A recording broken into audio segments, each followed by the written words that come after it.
peuvent aborder le rein chirurgicalement, soit par l'avant, par une laparotomie, soit par l'arrière, par une lombotomie. Et le choix de l'abord chirurgical du rein va dépendre de l'objectif de la chirurgie, et ça, je vais vous le faire comprendre maintenant. On va représenter une vue antérieure agrandie de la région rétropéritonéale, centrée sur les reins. Cette vue, c'est une vue antérieure, nous l'orientons crânialement et à gauche. Et pour représenter cette vue, nous allons placer la colonne vertébrale en arrière, qui va représenter des points de repère intéressants d'un point de vue topographique. Pour ceux d'entre vous qui dessinez, n'appuyez pas trop sur la craie, puisque bien sûr, on va rajouter en avant de la colonne un certain nombre d'éléments qui se situent en avant d'elle. On va représenter comme vertèbres la 11e et la 12e vertèbre thoracique, donc TH11 et TH12, et les vertèbres lombaires ou lombales, L1, L2 et L3. La 11e et la 12e vertèbres thoraciques sont articulées avec les 11e et 12e côtes très postérieures. On ne les représentera que du côté droit. Nous avons ensuite, en regard des vertèbres lombaires, les processus transverses des vertèbres qui apparaissent en dehors des corps vertébraux. Nous placerons devant la colonne un ligament.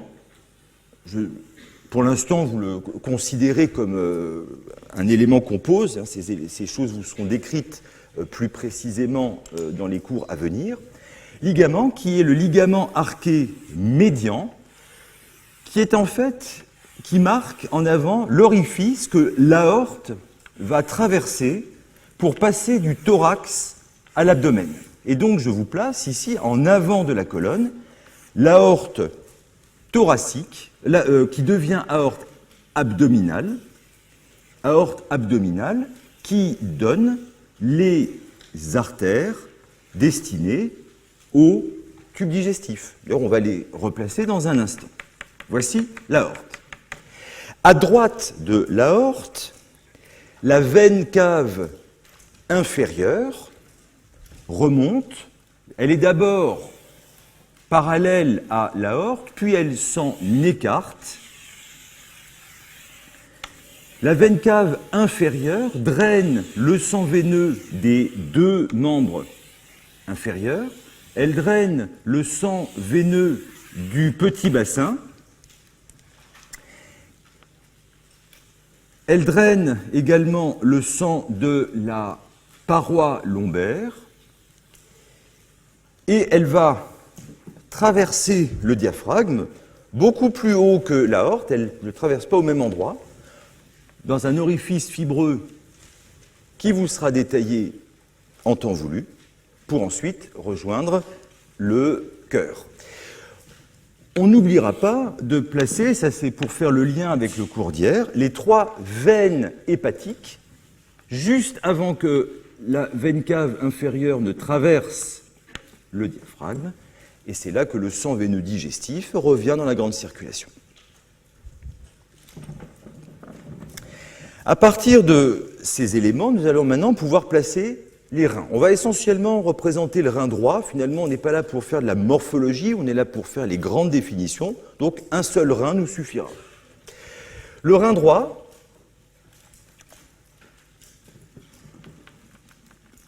se présente sous la forme d'un haricot. On dit que les reins ont une forme de haricot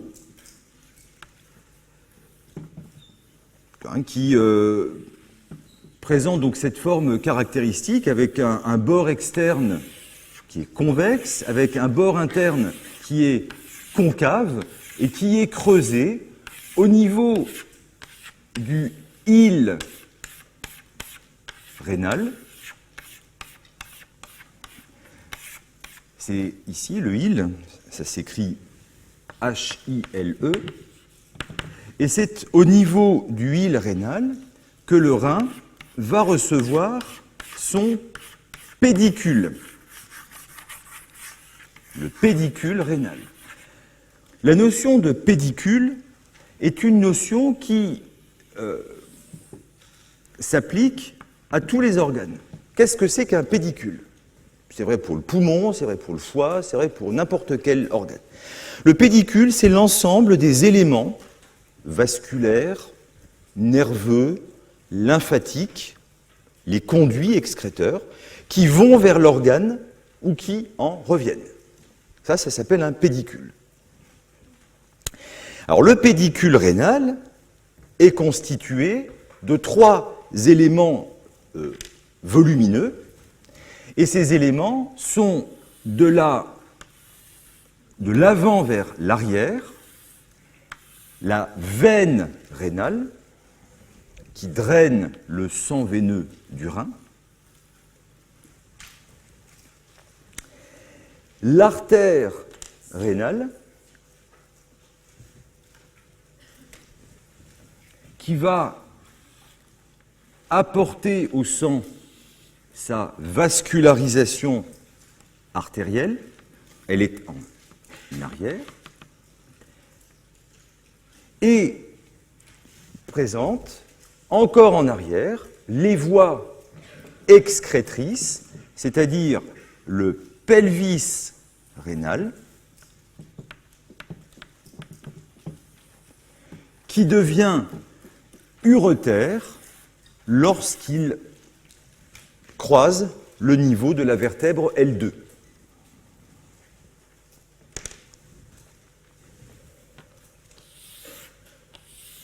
On va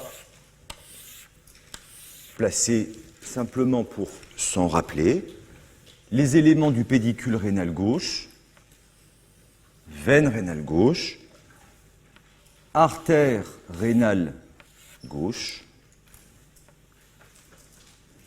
le pédicule, le pelvis, on ne le met pas, et on placera le bord ici simplement pour l'ébaucher médial du rein gauche. Donc le pédicule, c'est une veine en avant, une artère au milieu et les voies excrétrices en arrière. Avec ces gros éléments du pédicule rénal, il faut toujours se rappeler qu'il y a une circulation lymphatique.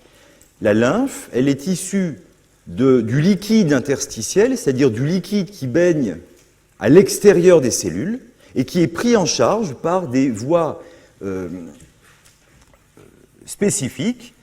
Ces éléments lymphatiques, qui ont un rôle également dans le système immunitaire, se caractérisent par des vaisseaux lymphatiques interrompus par des nœuds lymphatiques ou lymphonoeux, ces lymphonoeux pouvant par exemple être envahis par des tumeurs, c'est ce qu'on appelle des métastases lymphatiques des cancers.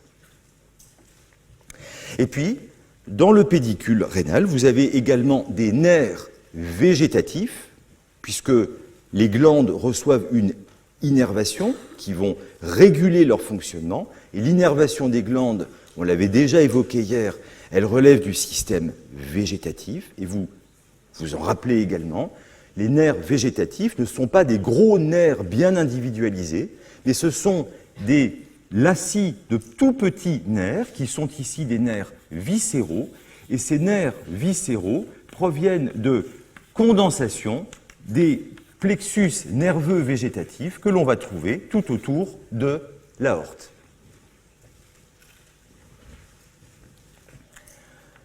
On placera en avant de l'aorte ici la naissance du tronc cœliaque, artère de l'intestin antérieur, niveau TH12, la naissance de l'artère mésentérique supérieure, artère de l'intestin moyen, qui naît en L1, c'est-à-dire au même niveau que les artères rénales et qui passe devant la veine rénale, et en L3, l'artère mésentérique inférieure, artère de l'intestin postérieur, qui naît en L3.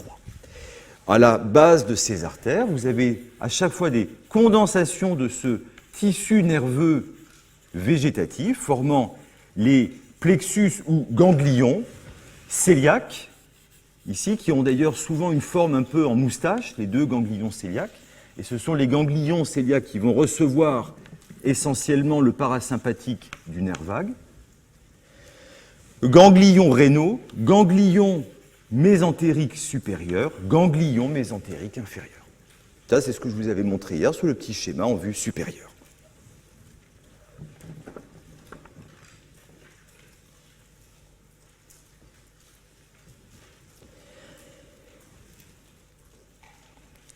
Alors, plusieurs éléments sont à préciser. Je vous avais dit que le rein est une glande amphicrine. La sécrétion exocrine du rein, donc sécrétion externe, d'après vous, c'est quoi? Ben, c'est l'urine. Alors, ce n'est pas les urines, on dit l'urine, parce qu'il n'y en a qu'une. Déjà pas mal. Donc, la sécrétion exocrine, c'est l'urine. Le paramètre physiologique qui... Alors, le but de l'urine, c'est essentiellement l'élimination d'un déchet métabolique qui est l'urée. Et d'ailleurs, chez les insuffisants rénaux, le taux d'urée dans le sang va augmenter. C'est un des marqueurs du degré d'une insuffisance rénale. Le paramètre physiologique qui quantifie la production d'urine est la diurèse. Et les valeurs considérées comme normales de la diurèse sont entre 500 cc et 3 litres par 24 heures. En dessous d'une production d'urine de 500 cc par 24 heures, on a une situation qu'on appelle une oligurie, c'est-à-dire qu'on ne produit pas assez d'urine, quelle que soit la cause. Et au-delà de 3 litres par 24 heures, on est dans ce qu'on appelle une polyurie.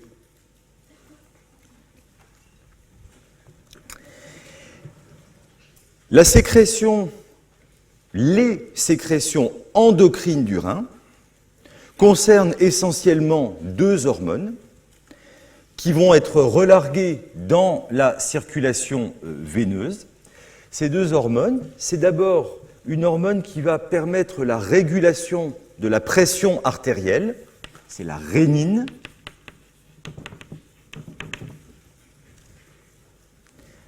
Et l'autre hormone dont on a pas mal entendu parler, notamment dans le milieu du sport, c'est l'érythropoïétine.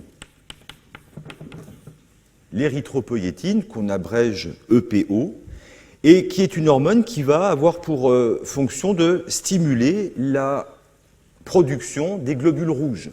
Et comme les globules rouges, vous le savez peut-être déjà, sont les cellules du sang qui transportent l'oxygène vers les tissus, et notamment vers les muscles, plus on a de globules rouges, plus on oxygène les muscles, donc meilleures sont les performances sportives. C'est pour ça qu'il y a eu certaines affaires de dopage dans le milieu du sport par prise d'érythropoïétine. Alors, les reins ne sont pas les seules glandes qui produisent de l'EPO. Le foie a également une activité de production d'érythropoïétine. Mais chez les insuffisants rénaux terminaux, l'insuffisance de production d'érythropoïétine par les reins nécessite une supplémentation de ces patients par de l'EPO. Donc tout ça, on vous le réapprendra dans les modules de néphrologie. Un deuxième point est que les reins, sont situés dans une capsule que je vous décrirai au 2e semestre. C'est la capsule rénale, c'est une capsule fibreuse qui va encapuchonner le rein, qui va le cloisonner. Elle est constituée de 2 feuillets. Et cette capsule rénale permet au chirurgien, quand il aborde le rein, d'ouvrir la capsule et de finalement pouvoir retirer le rein assez facilement. Dans sa capsule, le rein est associé à une autre glande que vous connaissez, qui est située au-dessus du rein, c'est la glande surrénale. Cette glande, eh bien, on va la placer ici du côté droit. Elle a d'ailleurs une forme un peu différente entre les deux côtés. On dit qu'elle a une forme en pyramide ou en bonnet phrygien à droite, et à gauche, elle a plutôt une forme de grosse virgule enfin de virgule. Vous m'entendez? Oui, à grosse extrémité inférieure. Cette glande surrénale, qui est située dans la même capsule, dans la même cloison que le rein, n'a pas du tout de fonction urinaire, elle est juste associée. C'est comme la rate dans le tube digestif, finalement. C'est une glande qui, et bien sûr, les surrénales sont importantes d'un point de vue fonctionnel. Dans la loge rénale, elles sont séparées du rein par une cloison qui permet très facilement, et ça on vous le montrera en troisième année dans les dissections de l'appareil, de l'abdomen, on peut très facilement retirer le rein en laissant la surrénale. Les surrénales sont deux glandes endocrines pures, elles n'ont pas de sécrétion exocrine.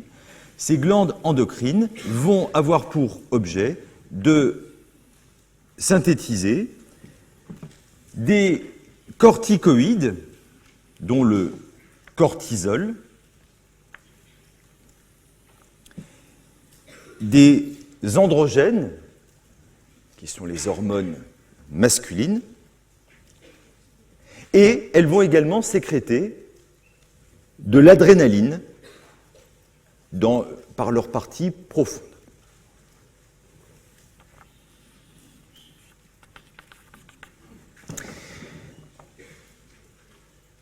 Dernier petit point avant de passer un petit peu plus bas, le rein, sans entrer dans le détail de l'embryologie, apparaît au moment de l'embryogénèse par 3 phases. Il y a une première ébauche qu'on appelle le pronéphros, qui a une existence transitoire et qui disparaît complètement. Puis, nous avons une deuxième ébauche qui apparaît dans la région lombaire, qui est le mésonéphros. Et le mésonéphros va également disparaître, mais il laisse quelque chose d'important. Le mésonéphros va donner naissance aux gonades, le testicule et l'ovaire. Et ensuite, vous avez l'ébauche définitive qui est le métanéphros, qui va donner le rein. Alors ça, c'est intéressant de se rappeler que la gonade, elle naît dans la région lombaire. Parce que, vous le savez, les gonades, les glandes génitales, sont situées dans le bassin. Alors, à l'intérieur du petit bassin chez les femmes, à l'extérieur du pelvis chez les hommes, mais elles ne sont pas dans le dos. Et donc, se formant dans la région lombaire, les gonades vont descendre dans la région lombaire, puis dans la région du pelvis, et soit elles s'arrêtent dans le pelvis, soit elles sortent et se mettent dans le scrotum. Et pourquoi je vous dis ça? Eh bien, je vous dis ça parce que les gonades, lorsqu'elles vont descendre, elles vont emmener avec elles leur vascularisation. Et c'est pour ça que, en général, en regard de L2, naissent les artères gonadiques, artères ovariques et artères testiculaires, accompagnées de leurs veines satellites, et les veines, elles vont aussi se terminer à proximité. Et ainsi, la veine gonadique droite rejoint la veine cave inférieure, la veine gonadique gauche, elle, se jette dans la veine rénale gauche.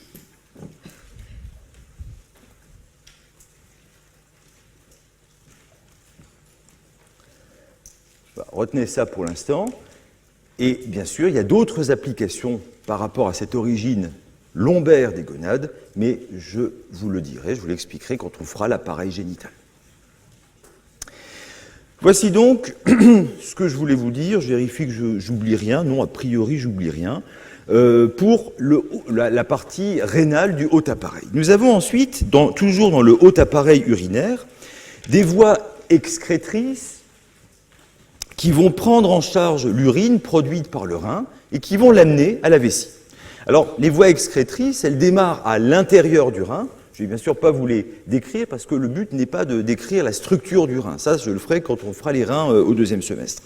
Mais une partie, l'appareil excréteur, c'est-à-dire les conduits, les tubes qui vont recueillir l'urine, sont à leur origine intrarénale et ensuite sortent du rein et vont constituer le pelvis rénal. C'est ce qu'on appelait autrefois le bassinet. Et le pelvis rénal se prolonge en regard de L2, donc L2, elle est ici, donc on peut le mettre comme ça par ses pointillés, et devient l'urtère. L'uretère va présenter 3 portions. Une première portion qui est dans la région lombaire, c'est ce qu'on appelle l'urtère lombaire. Puis il va plonger dans le petit bassin, présentant une portion pelvienne,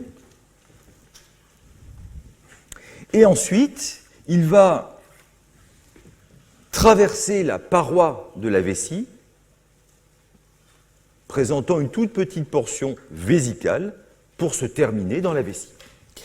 Alors l'urtère est un tube dont la lumière est tapissée par une muqueuse et dont la paroi musculaire est animée de contractions qui forment un péristaltisme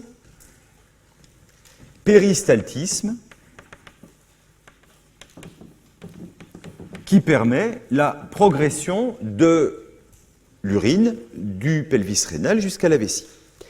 Parfois, des concrétions calciques, des calculs urinaires, peuvent se constituer au niveau du rein, et ces calculs, une fois qu'ils sont produits, quelle que soit la cause de ces calculs, eh bien, ils vont passer dans les voies excrétrices. Et alors parfois, c'est des tout petits calculs qu'on ne sent pas, ils sont éliminés, mais parfois, ils sont un peu plus volumineux. Et quand ils sont un peu plus volumineux, eh bien, ils peuvent être trop gros et ne plus pouvoir progresser dans l'urtère. C'est ce qu'on appelle un calcul enclavé. Il s'enclave et il ne peut plus progresser. Et d'ailleurs, il existe au niveau de l'urtère 3 endroits où les voies excrétrices se rétrécissent. Et ce sont des endroits où les calculs vont plus souvent s'enclaver et rester bloqués.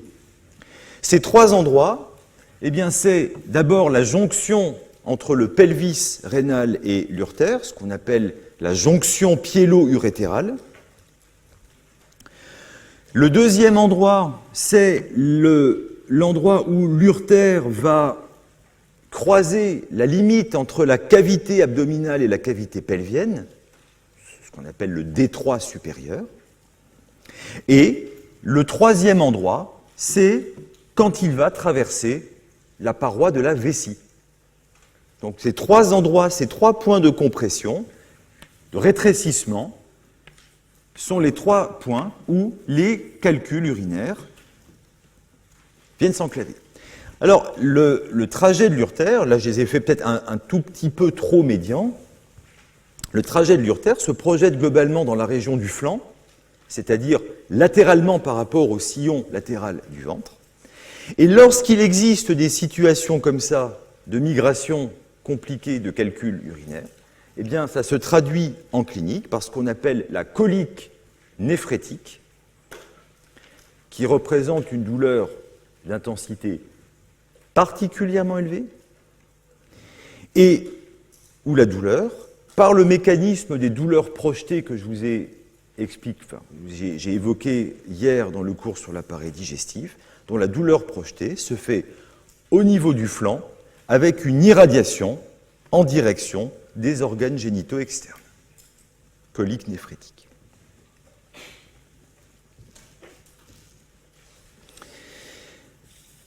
lorsque l'urtère traverse la paroi de la vessie, il ne va pas présenter un trajet tout droit.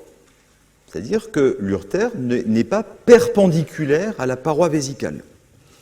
Il a au contraire un trajet oblique. Et ce trajet, on peut le schématiser sur une vue agrandie de la jonction vésico-urétérale, où vous avez ici la muqueuse qui tapisse la vessie, en continuité avec la muqueuse de l'urtère,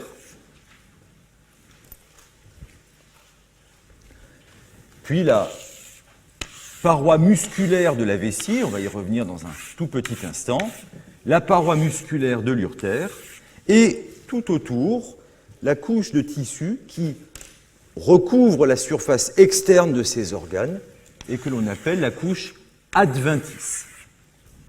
Alors vous voyez que l'urtère, ici la partie toute terminale de l'urtère pelvien, traverse la paroi vésicale présentant une courte portion vésicale de l'urtère avant de venir se vider dans la lumière de la vessie où l'urine va être stockée.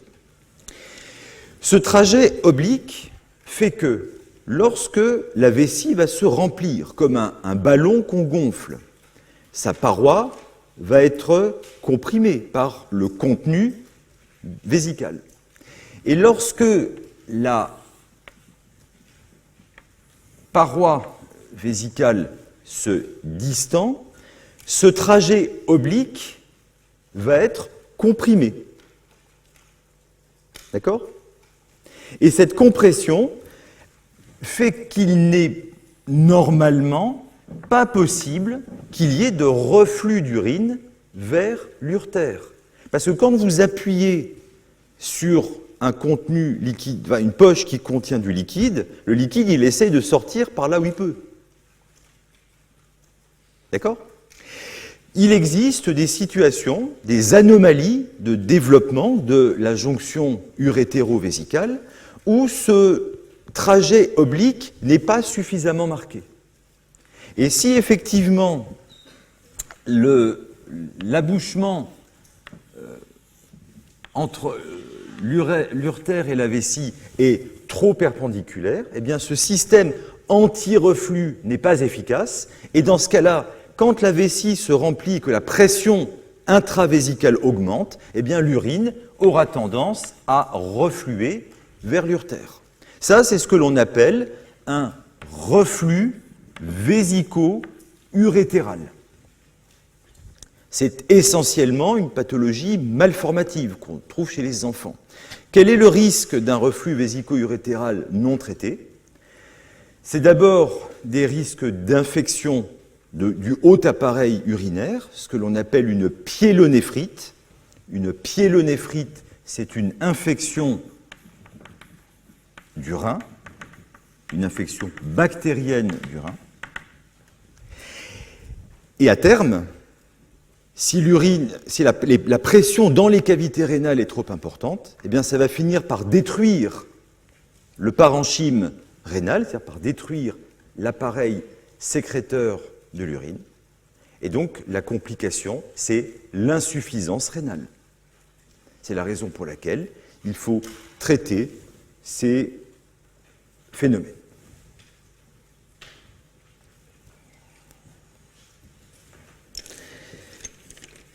Une fois que l'urtère s'est ouvert, s'est abouché dans la vessie, souvent par un petit relief qu'on appelle ici la papille urétérale, qui est visible quand on met un endoscope dans la vessie, eh bien, le haut appareil se termine.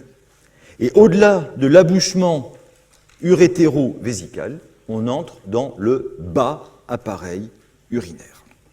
Alors, le bas appareil urinaire va être constitué par la vessie et par l'urètre.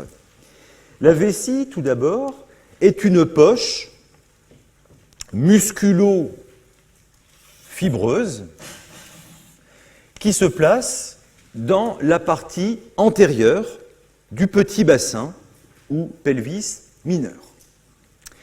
Lorsqu'elle est vide, elle est totalement rétro-pubienne, c'est-à-dire qu'elle se place entièrement en arrière du pubis. Je représente ici une vue latérale de la vessie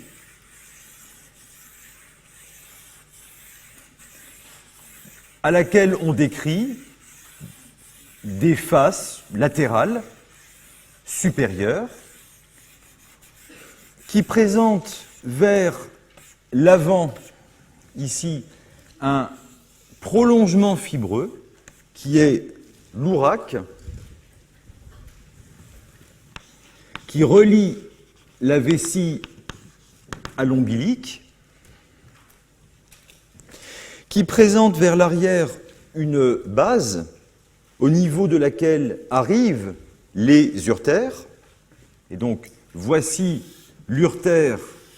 Alors, ici, c'est une vue gauche. Donc, voici l'urtère gauche qui va pénétrer dans la vessie. Et de l'autre côté, on aurait l'urtère droit. On en placera ici seulement une toute petite partie, évidemment. Et vers le bas, la vessie va présenter un col, ici, col qui se prolonge par l'urètre.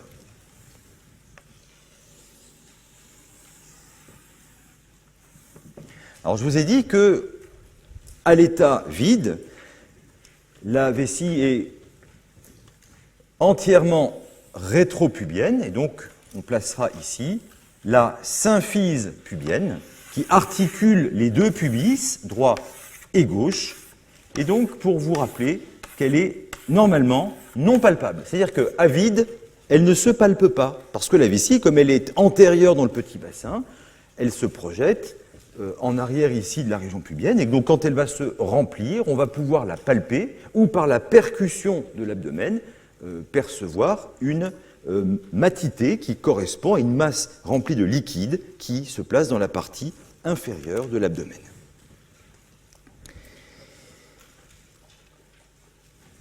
La lumière vésicale, donc la paroi de la cavité vésicale, est recouverte par une muqueuse qui a une particularité histologique qui vous sera décrite par les collègues histologistes.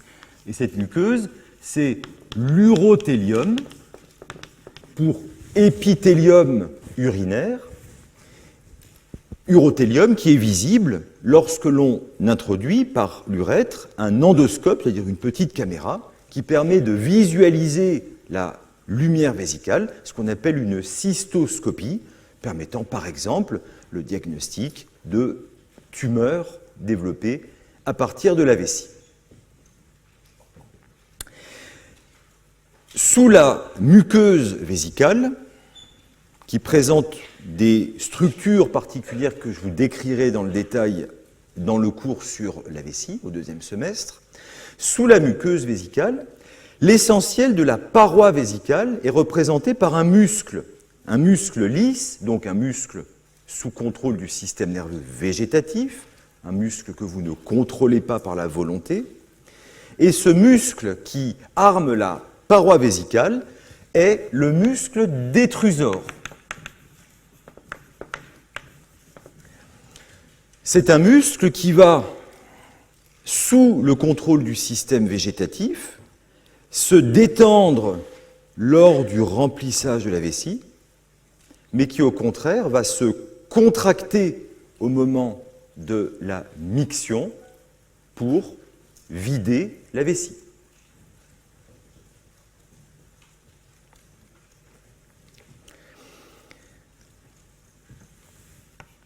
Le muscle détrusor présente au niveau du col vésical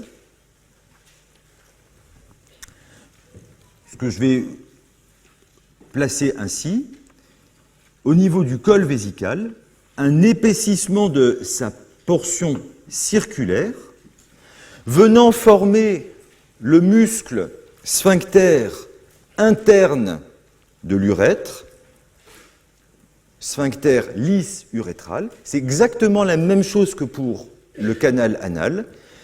Ce muscle sphincter, qui est un muscle circulaire, se contracte sous l'action du sympathique permettant la rétention de l'urine et se détend sous l'action du parasympathique, en même temps que le parasympathique va faire contracter le détrusor pour vidanger la vessie.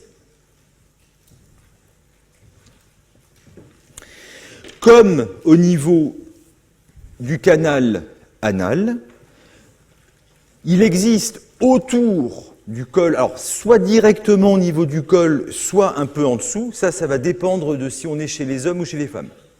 Mais il existe un muscle sphincter strié. Les muscles striés sont les effecteurs du système nerveux volontaire. Je vais le représenter ici un petit peu plus vers le bas pour bien le différencier. Muscle sphincter strié, sous contrôle volontaire, et qui permet de vous retenir de façon volontaire lorsque vous avez une envie d'uriner avant d'arriver dans le local approprié que merci de laisser dans le même état que là où vous l'avez trouvé.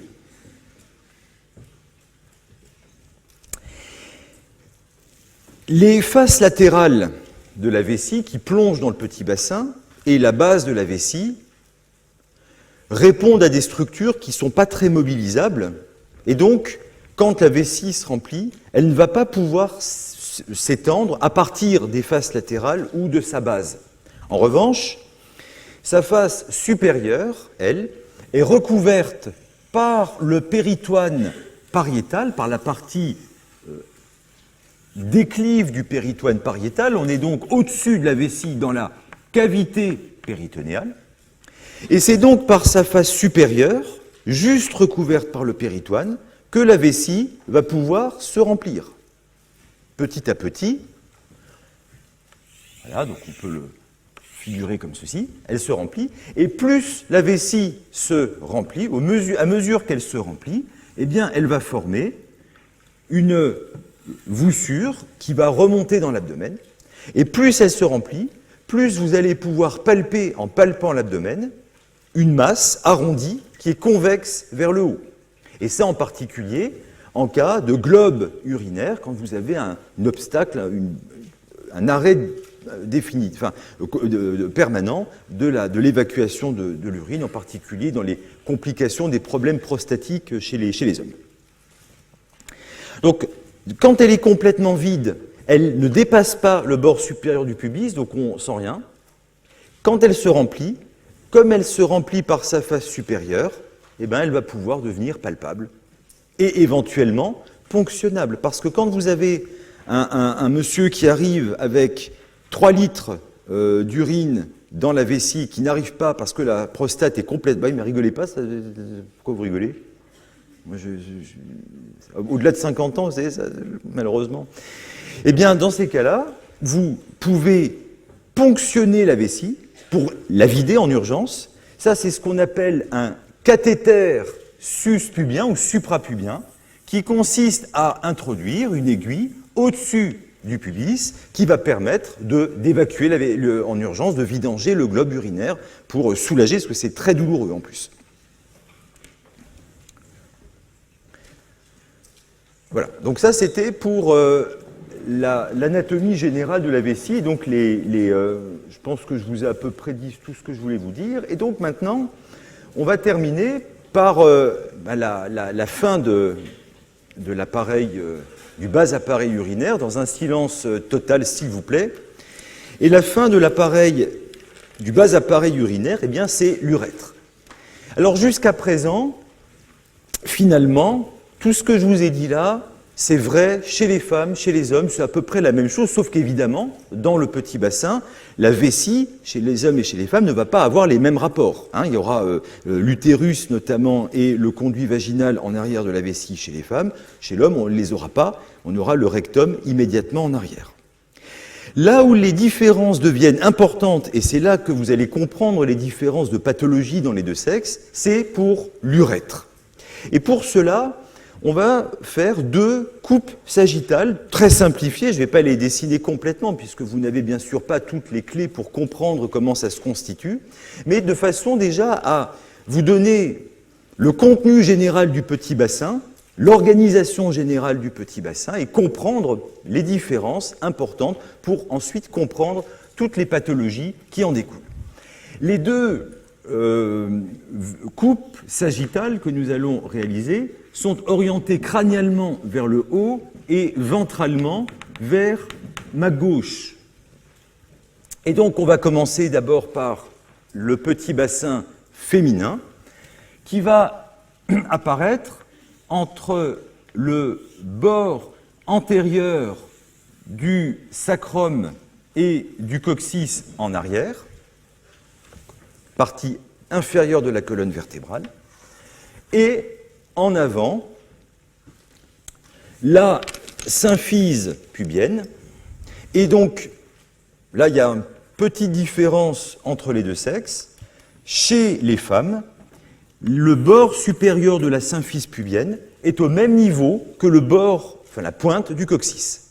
Et la symphyse est un peu plus oblique que chez les hommes, où elle sera un peu plus verticale. Bon, ça, à la limite, pour l'instant, c'est pas très important. On va simplement ébaucher la paroi de l'abdomen et marquer ici en pointillé le plancher pelvien qui est fermé par des structures musculaires, fibreuses et bien sûr la peau. Le petit bassin, ou pelvis mineur, est en gros ce qui se place en dessous de la ligne qui relie ici le bord antérieur du sacrum, que l'on appelle le promontoire,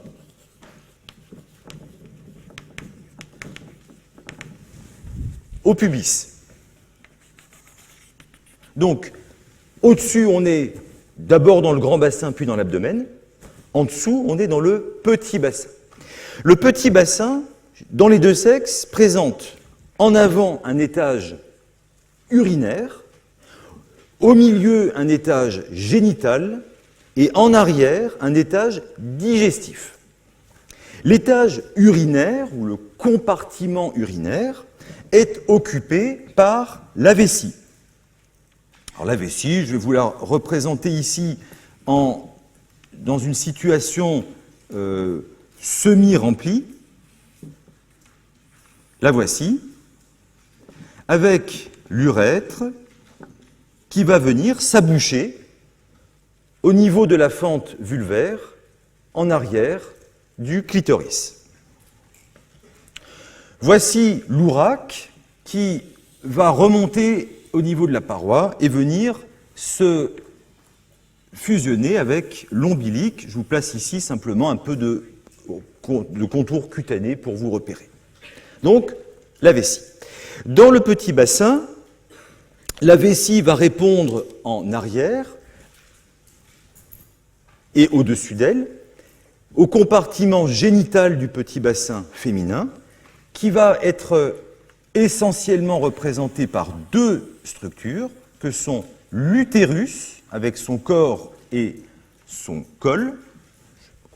On redétaillera dans le cours sur l'appareil génital, et en dessous de l'utérus, le vagin, qui est une poche musculo-fibreuse qui vient se fixer sur le col utérin et qui vient s'aboucher au niveau de la fente vulvaire en arrière du méa urétral.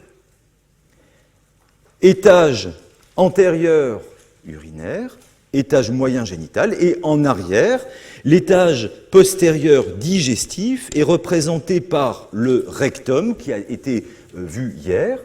Le rectum, avec une portion dilatée qui est l'ampoule rectale, réservoir des matières fécales, qui se prolonge vers le bas par le canal anal, avec son double appareil sphinctérien, dont, alors là, on est en coupe, mais je vais le représenter un petit peu en relief. Ici, le sphincter externe, strié, qui permet de vous retenir de manière volontaire.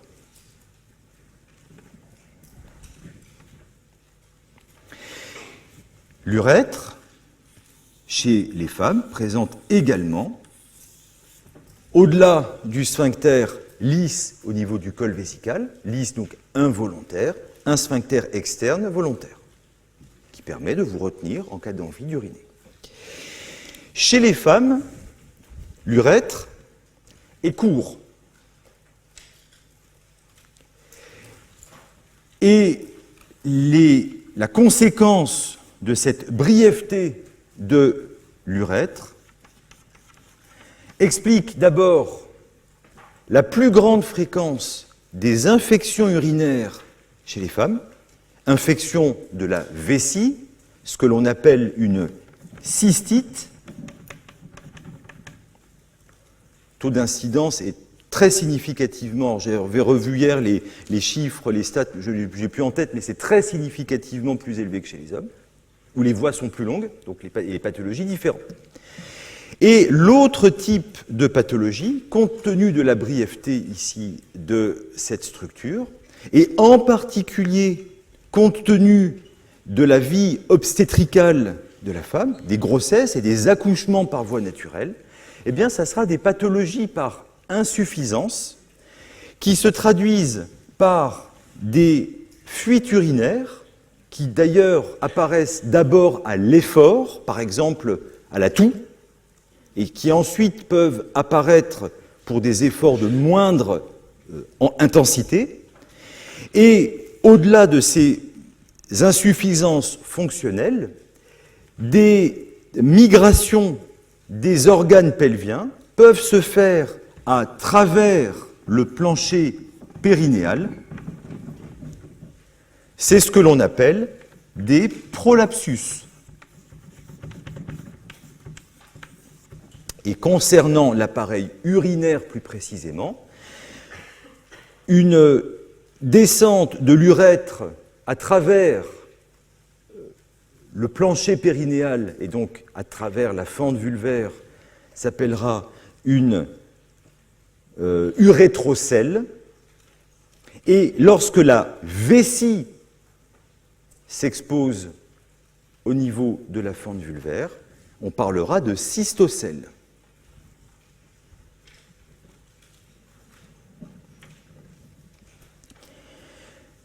Chez les hommes, le compartiment génital du pelvis est beaucoup moins développé en volume que chez les femmes.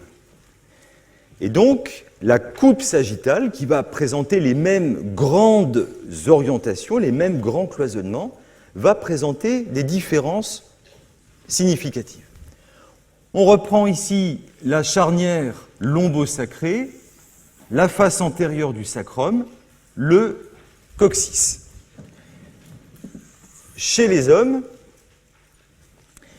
la disposition relative du coccyx et du pubis varie sensiblement, avec une symphyse pubienne qui est plus verticale et dont on dit que la partie moyenne se projette en regard de la pointe du coccyx. Alors vous allez me dire, ça dépend bien sûr de la position de la colonne et du bassin. Mais enfin, globalement, c'est à peu près ça.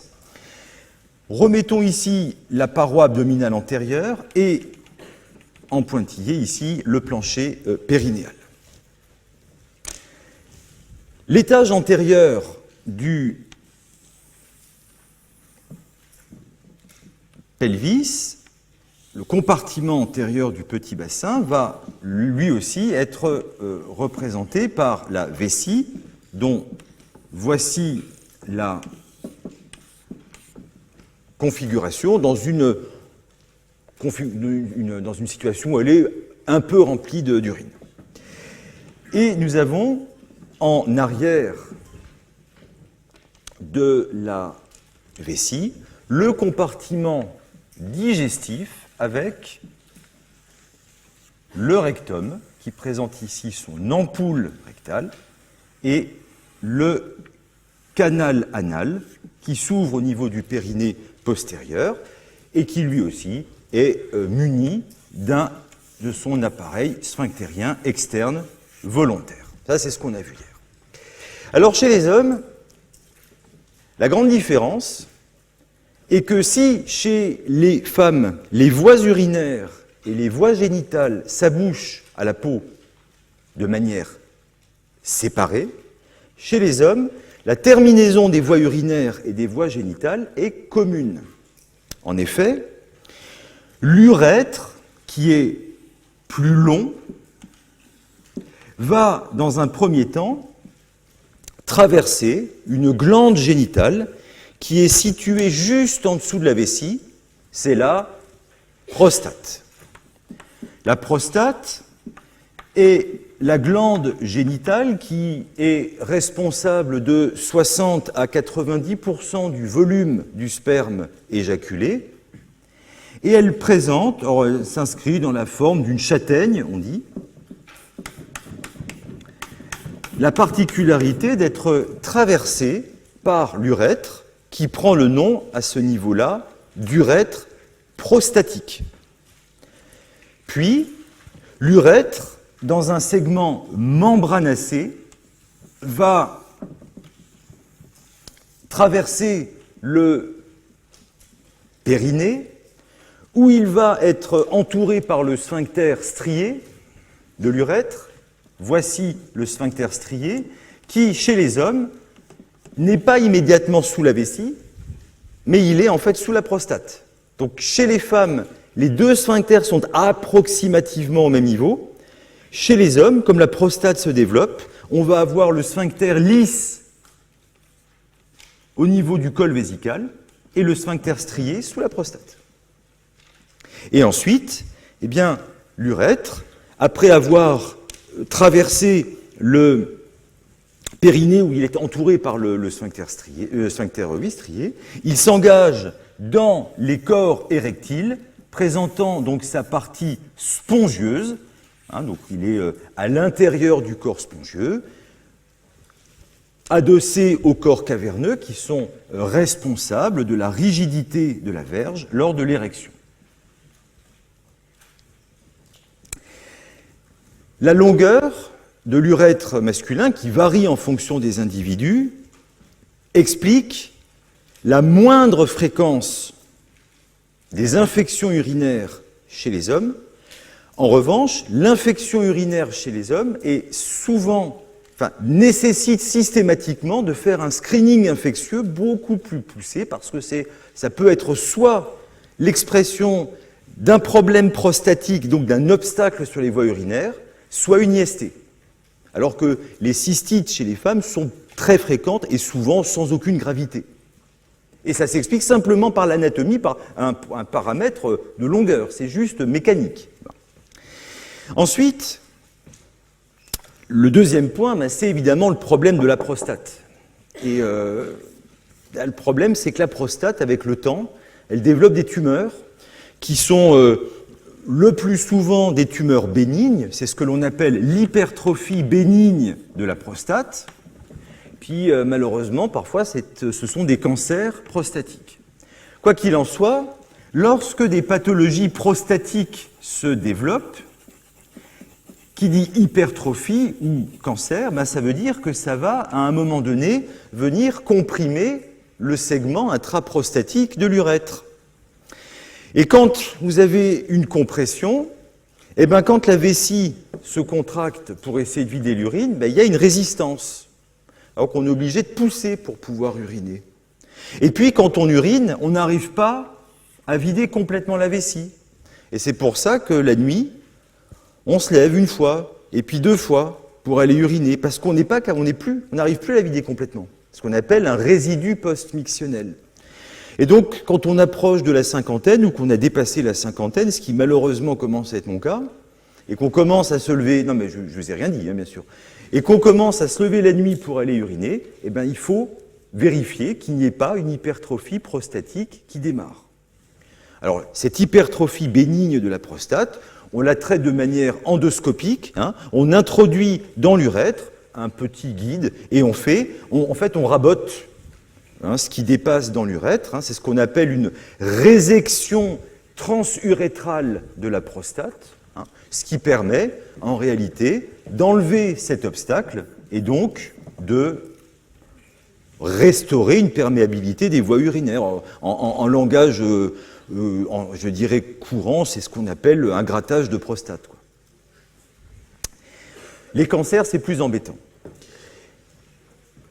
Alors, prostate, ça je vous l'ai dit, longueur, donc, et dernier point, ça c'est important, alors que chez les femmes, l'urètre court et rectiligne, chez les hommes, l'urètre, plus long, présente un trajet en chicane. Et si on le représente juste sur une vue de la vessie et de l'urètre, avec son segment prostatique, son segment membranacé, et puis son segment pénien, avec ici donc l'abouchement au niveau du gland, et puis la petite fossette naviculaire, ben vous voyez qu'en position anatomique, il présente cet aspect. Et ça vous explique qu'il y a une différence et une particularité pour la pose d'une sonde urinaire. Vous savez tous ce que c'est qu'une sonde urinaire. Bon. Eh bien, chez les hommes, et en particulier quand on a éventuellement un obstacle au niveau de la prostate, le sondage urinaire présente un risque particulier. C'est celui de ne pas bien négocier l'angle entre la partie spongieuse et la partie prostatique et de partir avec la sonde en arrière de la prostate et donc de faire une plaie de l'urètre et une fausse route. Et c'est grave d'avoir ça, enfin c'est grave. Ça peut avoir des conséquences importantes parce qu'un conduit, quand il a été infecté, quand il y a une inflammation, ou quand il a été blessé, quand il cicatrise, il se sténose. Et quand vous avez une sténose de l'urètre, et chez les hommes, la sténose urétrale, c'est dans 3/4 des cas un accident de sondage urinaire, et dans le reste des cas, c'est très souvent une IST, et bien quand il y a une sténose, on n'arrive plus à uriner, comme si c'était la prostate. Et donc il faut restaurer rouvrir l'urètre. Et par conséquent, eh bien, lorsque l'on pose, et notamment la première pose de sonde urinaire chez les hommes, est un acte qui est médical, vous ne pouvez pas le déléguer, et la technique pour poser la sonde urinaire sans avoir ce problème de fausse route, eh bien, c'est de prendre la verge, de la tracter vers le bas, de façon à aligner l'urètre, d'en créer un trajet à peu près rectiligne, ce qui permet de plus aisément de passer la sonde urinaire. En tout cas, quand vous serez amené à poser des sondes urinaires chez les hommes, surtout, il ne faut pas forcer, parce que si vous forcez, c'est soit qu'il y a un obstacle, soit que vous êtes en train d'aller faire une fausse route. Voilà ce que je voulais vous expliquer pour l'appareil urinaire. Je vous souhaite une bonne journée et un bon week-end.